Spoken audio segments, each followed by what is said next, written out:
Welcome to Academy Live. We are so excited to be back in action. I hope everyone liked our new show open. Big shout out to studios for that new open. I know Rex, Chris, and I had so much fun making it, and it looks awesome. So, huge shout out.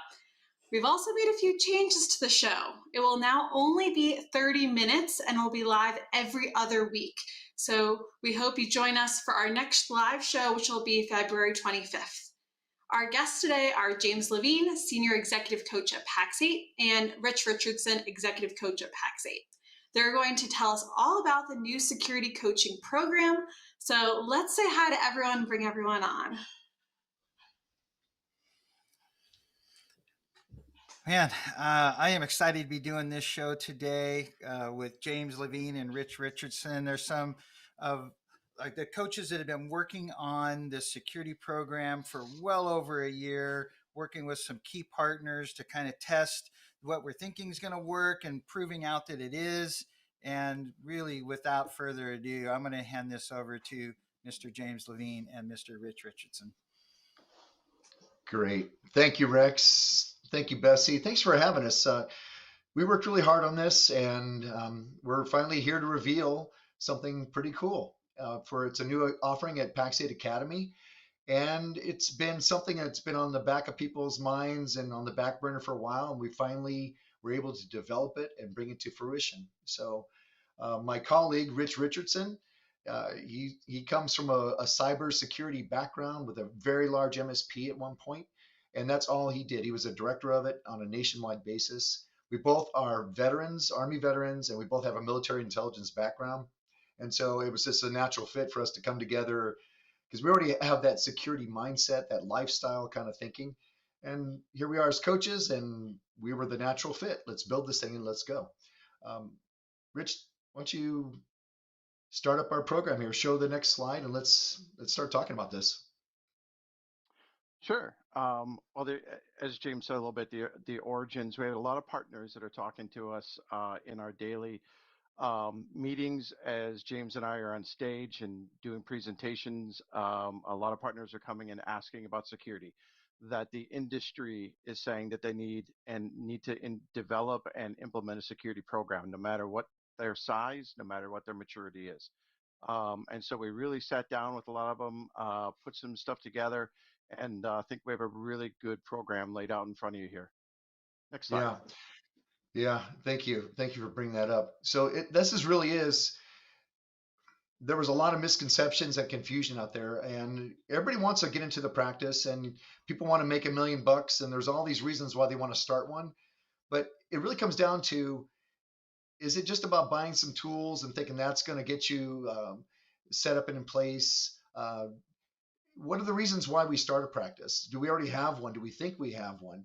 And as we were walking through all the reasons why a person should start it, it's pretty obvious. It could be another profit center for a business, or we already are doing it anyways for our clients. So it's expected of us to cover them and make sure they're not vulnerable. But next slide for me. As we started getting deeper into this, we started talking about the challenges and misconceptions. Go ahead and go to the next slide. And thank you.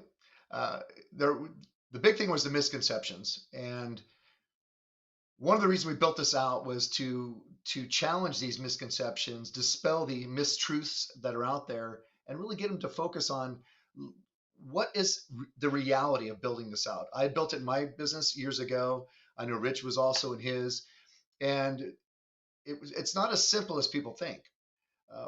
The vendors, believe it or not, will tell you, "Hey, buy this set of tools," and you know what? You need the tools. That's a piece of the puzzle. But what about the people involved in this and the process involved in this, and making sure that we've got all of the policies in place? And this is a process-driven security practice, and not just a bunch of tools that we think we need to do for coverage.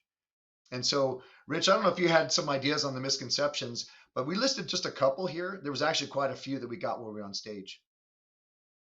Yeah, I think one of the big things on this first bullet point, you can have a whole chest full of tools, but it doesn't make you a great mechanic.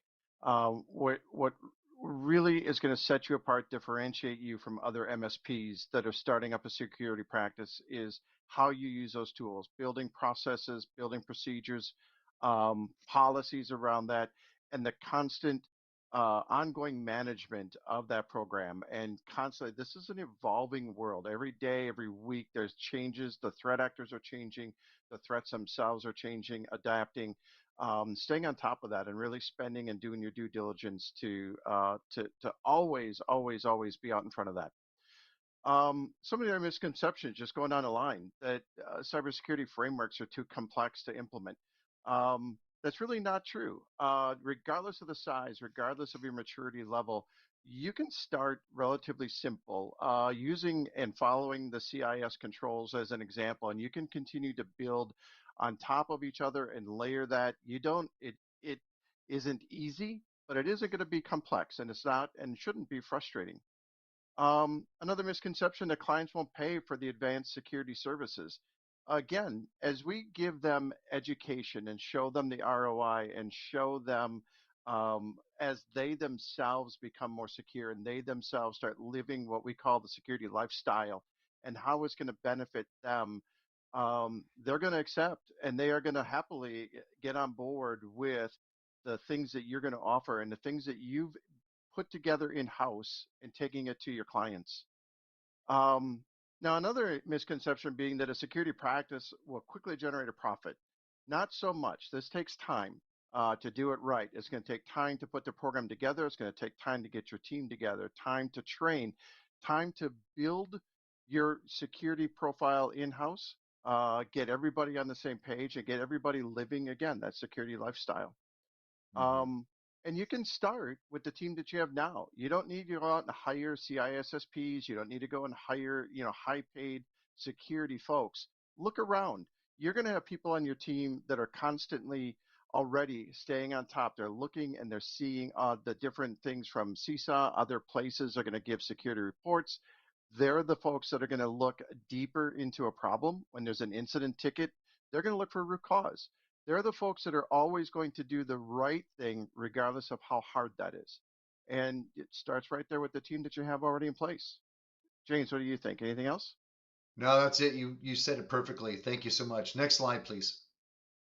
So these are some of the challenges that we actually heard from the field, live from your peers, MSP owners, leaders in the organization, just some of the challenges that they're facing. And so when we were looking at building out this program, we kept thinking, these are the challenges. How can we address these to make sure that we get around these, solve them, and help them build a viable, scalable, a very profitable security practice? Next slide, please. And this is a quick slide just to tell you, yes, this is what we actually were setting out to solve. You can see right here. And Rich, my favorite one is the last bullet, the security lifestyle. We haven't really talked a lot about that. We don't have a lot of time in this episode, but reach out to us. We'll talk to you more about it. Rich and I we were trained, and it became a part of our DNA early on in our years of adulthood. And we learned situational awareness, keep our head on a swivel, stay frosty, all these terms we used to say in the military to always be ready for the unexpected. That is the security lifestyle. Next slide, please. With no further ado, I want to get right into this because we don't have a lot of time. And this is the security coaching program that we had developed. And you'll notice right here from the very get-go, if you could zoom in just a little bit for me, on the left-hand side, it starts off with, did you actually, or do you have a plan? Have you talked about this?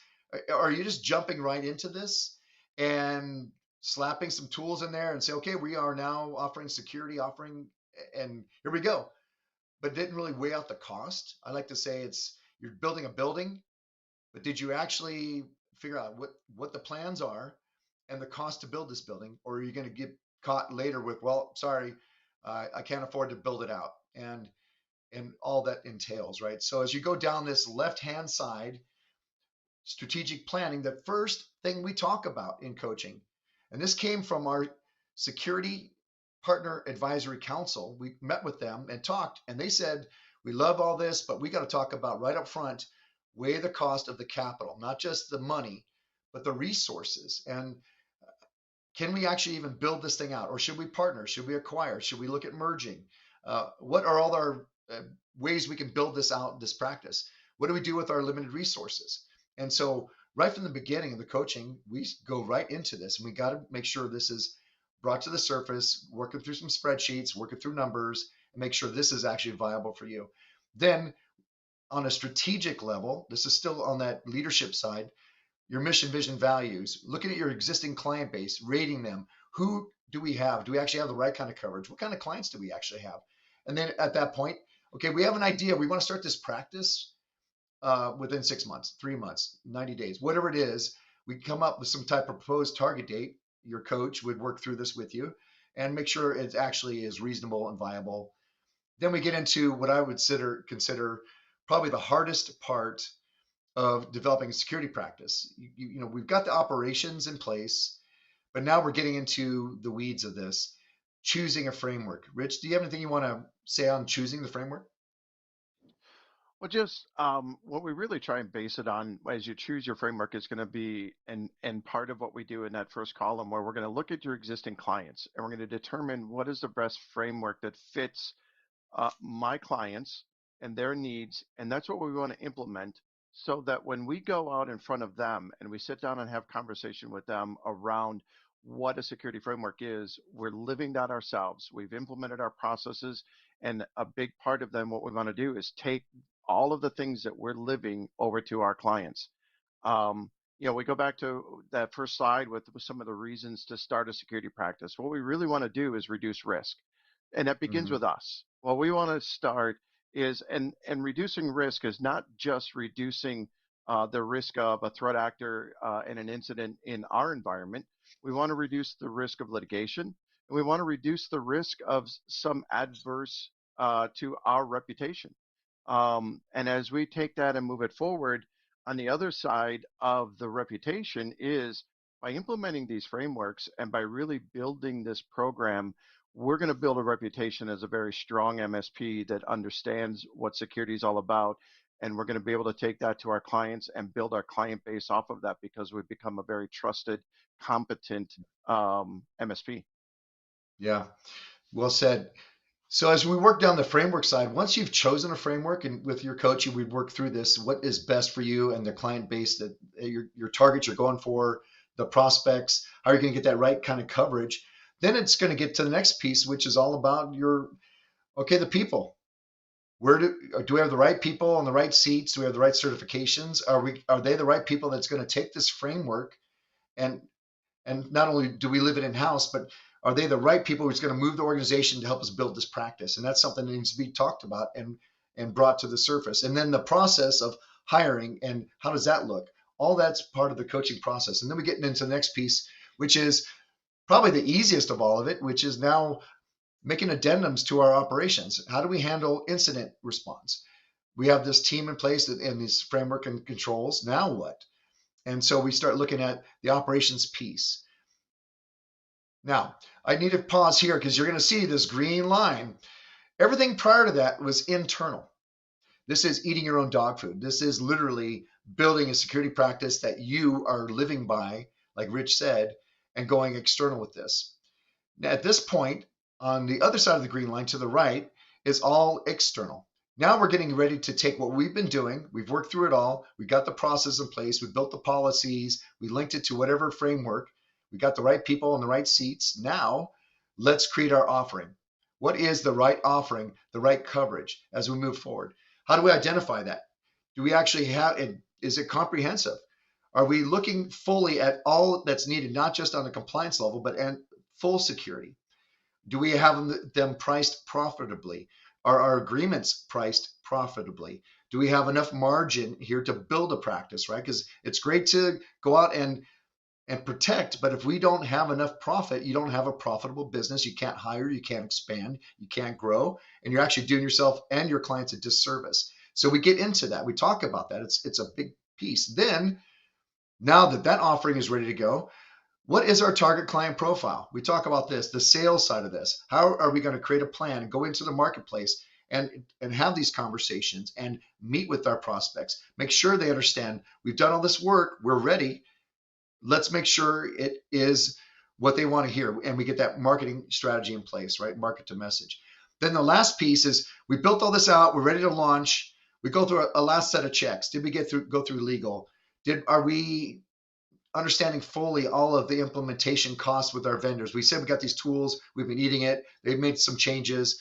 Are we really fully baking in and ready to go on a budgetary way and strategically and now operationally ready to launch this business? And we set that launch date. That is really the coaching in a nutshell, where you have a coach walking through this with you and making sure that they are holding you accountable, and seeing this whole master plan that you have. And so that is really the coaching program in a nutshell. I do want to mention one last thing before we get off this slide. This is just the beginning of the journey, right? This is to build the process. Eventually, you're going to take this and keep expanding and building. We also are going to be offering on-demand training at Pax8 Academy and instructor-led courses. We're going to be diving deeper into certain areas in here that if we need even to go even deeper beyond coaching, or if you need to take a different learning pattern, you can move into that space as well. And we have peer groups coming that'll be really hyper-focused on this, on the profitable security as a lifestyle type of business. Rich, do you have any thoughts on that before we move on? No, I'm good. Let's go to the next slide. All right, next slide. So the end results, it seems pretty obvious. You're building the talented workforce, getting the right seats in the right place. I didn't even share this slide before, but it's really important to understand that there's literally hundreds and hundreds of certifications way beyond what you would have at a standard MSP.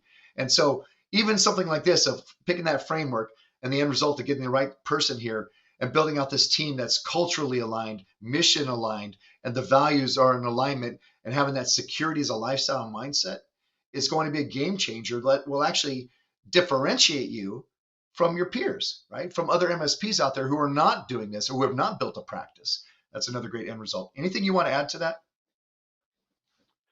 Well, I think that, and that is the biggest thing, and touching on it, but I can't say it enough. This isn't just about tools and offering a tool stack. It's around the process. Building that process that you're going to follow is the thing that's going to differentiate you from the majority of MSPs out there, and getting out in front of your clients with that confidence, getting out in front with all of the things that you've built is going to increase your client base. That's where it's going to go. Yeah, well said. Yeah, I couldn't agree more. Lifestyle is everything, right? Getting that mindset, we talk about it, or security first, we hear these buzzwords. I like to get into the fact that this is a way of life, and building this out and knowing that your clients feel protected feels pretty good. Next slide, please. So, Rich, would you like to cover some things that we want to make sure that you don't forget as we are wrapping all this up? Well, we've been saying it all along. Hopefully, we get this in there. Cybersecurity needs to be a lifestyle. Um, this is different than a ticket that comes in that I can't print. This is different than an alert. We want to be proactive. We don't want to be reactive to an incident that's occurring right now. We want to be ready with our clients that they've done everything that they can ahead of time to stop that from happening in the first place. It is all Yep. about reducing and mitigating risk. Yeah. And we touched on not just risk for you, but risk for your client. And as we get out in front of that and we show them the value of trying to minimize the risk up front, that's where the value add comes in. And that's where you're going to set yourself apart. Yeah. As we said, it's more than Yeah. a stack of tools. And it's a very exciting place to be in this day and age. And as an MSP, getting to the right place, which is very strong, is the thing that's going to keep you here for the next decade as we roll through this particular challenge. Yeah. I just want to add to that second bullet point. It's not about the tools. We in this industry, we are goes for shiny objects, and we're all about tools, tools, tools. There's over 1,200 different security vendors, and there's more being added every day. It's never going to be about the tools. It's always going to be about the process. Tools come and go, but building a solid, secure, process-driven, scalable practice is always going to be about process. That's how all the great companies do it, and that's what we're here to coach you through. Next slide, please. So I'd like to wrap up with this. I had to learn lessons the hard way when I built my business, my MSP, and I've made lots of mistakes. I didn't have somebody walking it through with me. But guess what? You have a choice. If you're watching this and you're thinking, is coaching right for me? You can choose path number one. Learn by experience. fail by wasting money and time and resources. That's your choice, right? And I can tell you, I know people who are, or that's the path they want to take. They're experiential. However, if you want somebody to walk it through with you, speed up the process, learn from others who are doing this as well, right? You're not isolated on an island trying to figure it out. You want help, get involved in coaching. Choose choice number 2. Next slide, please. And if you are serious and interested, and this is what you think is the next steps for you, and it's choice number 2, reach out to your channel account manager. Tell them you want to sign up for security coaching and get started right away. And next slide. And that is our program. Thank you for having us. Any questions? Yes, I think that was a great presentation, first of all. I think we both learned a lot about everything that's coming with security coaching, and we're excited. We have one chat question before Rex and I have a few more questions. So let's take a look at that chat bubble. So what's one change I can make today to turn my stack into a fully developed practice? Oh, James, Rich, what do you think? Oh, Rich. I was going to say this has Rich written all over. We were just talking about this It the other does. day. I think one of the biggest changes you can make in the simplest form: go out to the CIS website, download and look at the CIS tools, and start looking at the framework. And very, very simple to start implementing and get yourself to what we call IG1. Yep. Implementing some of the practices right there. It's going to be straightforward. It's going to be very clear, defined, and go. Excellent. James? Love that. I love that. Matt Lee, in case everybody isn't watching the game, also in the PAX 8 YouTube channel, you should be.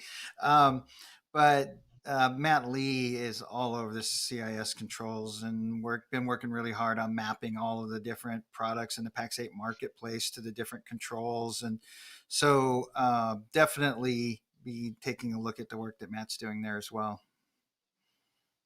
Yeah, yeah. I'll even add on to that. So he's actually looking at also all the vendors and making sure that the vendor stack themselves are in compliance with, they say they're covering certain controls, but are they really? He's going to the next level and testing them to make sure. He's doing outstanding work. Highly recommend looking at his controls and his matrix. Any other I have a questions? question. I have a question for you. I know partners all the time are asking us just about operations coaching. Oh, am I ready for coaching yet? Do I need to have certain things ticked off before I start coaching with you? Can you tell us, is this open for anyone who's ready for it could be ready for security coaching, or who should sign up?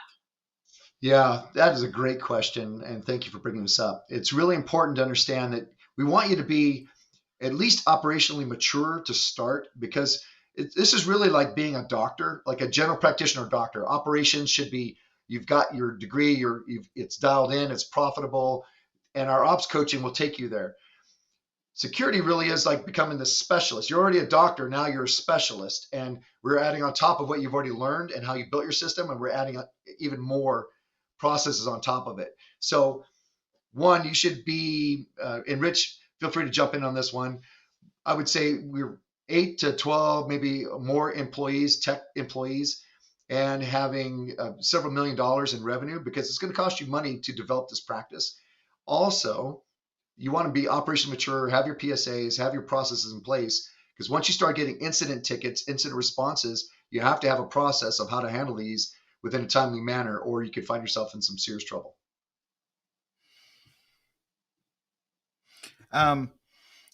This is a great place for me to throw in one of my one-liners, which is, it's not where you are when you start, it's that you start where you are. Every time I hear somebody say, oh, we're waiting, we want to try to get this one thing fixed before we start coaching, it's kind of like saying, I want to clean up the house before the house cleaning people come, right? And all I really hear is, oh, that's more stuff we're going to have to redo or undo, or bad habits we're going to have to fix. So please, the sooner you get started, the better.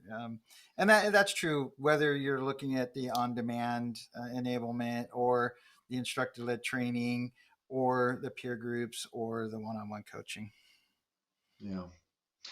If it's okay, I'd like to give a special thank you for we had 2 alpha coaching partners who let us test everything on them, and this is a shout out to them. Des and team, thank you so much, and Matt and team, thank you, thank you, thank you. We would have struggled, and you validated our work. You helped us really make this into a much better coaching program. So if you're listening, we have heartfelt thanks. Thank you so much. Excellent. Well, thank you so much for joining us on Academy Live today and for presenting all about the security coaching program and teasing some other areas of what's to come as far as peer groups, instructor-led training, and on-demand learning. So very excited about all of that. So thank you so much for joining us. Up next is Sales Pitch. Let's take a look.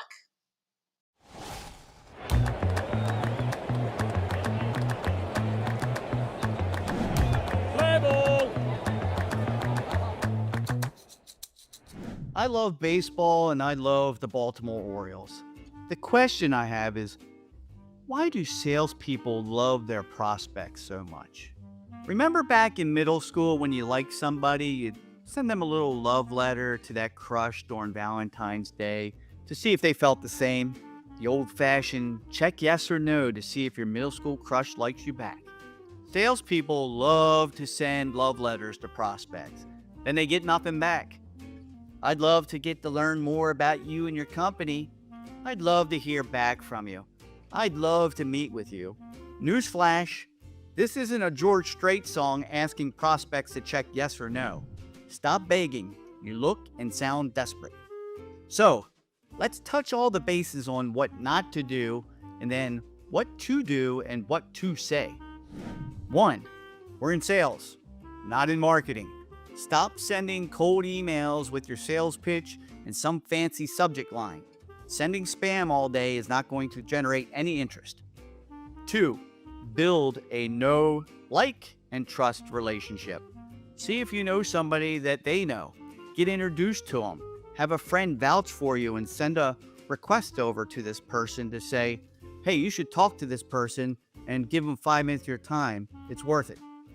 3. Think of a first date. If you went on a first date and all they did was talk and talk and talk all about themselves, would there be a second date? Probably not.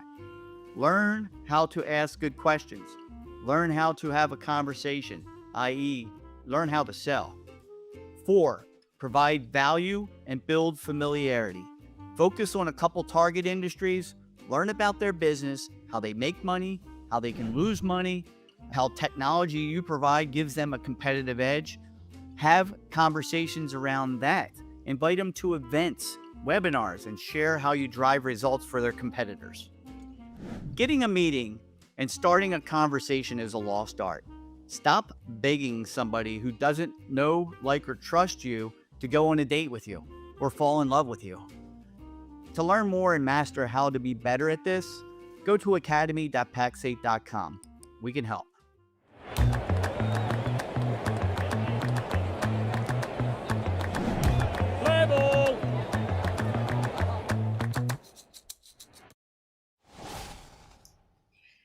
Thank you, Keith, for such a great sales pitch. I know that I feel the love, so hopefully you do too. Thank you so much for watching, and thank you to our guests, James and Rich. Make sure that you talk to your channel account manager about signing up for security coaching. You won't regret it. It's going to be a great experience. Now, next time that we'll be back on Academy Live will be February 25th, and our guests will be the hosts of MSP Chat, Eric Simpson and Rich Freeman. So remember, we are live every other Tuesday at 2 p.m. Mountain Time and on demand always. So don't forget to subscribe and like us on our YouTube channel. Thanks. Bye.